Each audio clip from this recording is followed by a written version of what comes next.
Hi, welcome to 2020 Tasty Treats. We're doing some house sampler blocks this time. So as you can see, we've got this whole array of blocks here.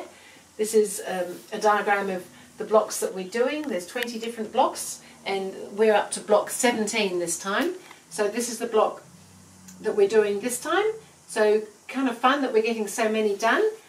And if you had signed up on GourmetQuilter.com to receive the pattern, you'll have received a pattern something like this that has got all the cutting instructions and how to make the blocks, and then I'm just here to show you how to do it as well.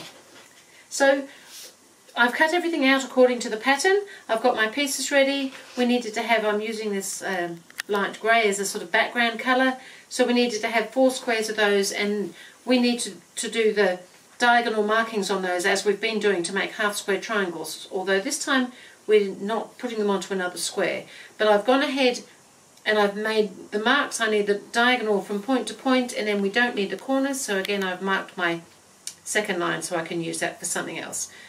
So I've gone ahead and marked the 4, and then we've got a couple of rectangles just for a change in our blocks this time, and we're going to place these onto the rectangles, so one at each end of both of them. Both will be the same, but we want our diagonal line to be coming in from there down out to that lower corner, and so this one goes in the opposite direction.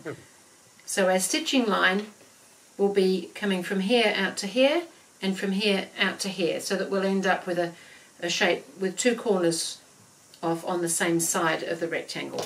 So both rectangles are treated the same way, so we can pop these on. So I'll go ahead and do my diagonal stitching, and then they're going to get trimmed off, and that's just going to be pressed back so that we get the corner onto the rectangle like that. So I'll go ahead and do my stitching and then come back and show you the next bit.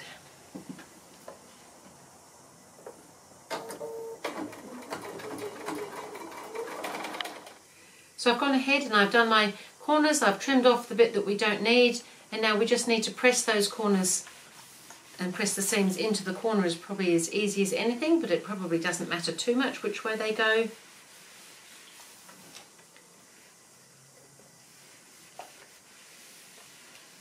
And then for the middle section of the block, we just needed to join up 3 squares, so I've actually gone ahead and I've joined those, so I'm just pressing those seams out as well at the moment. So instead of making half square triangle squares for this and another square in the middle, we've just used a rectangle. So we've already now got our 3 little rows to join together to make this block. So that's kind of fun to do it that way for a change rather than squares everywhere, and when it's all one colour you can do that.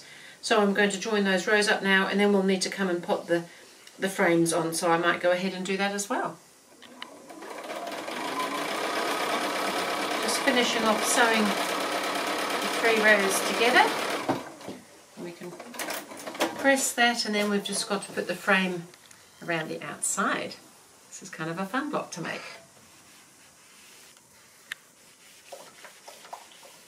I'm just going to press those seams in towards that centre strip,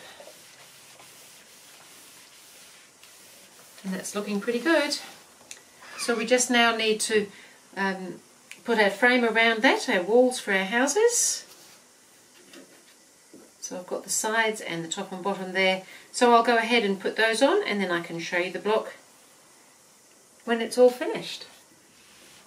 So I've just finished putting the frame on, and we're just pressing it now.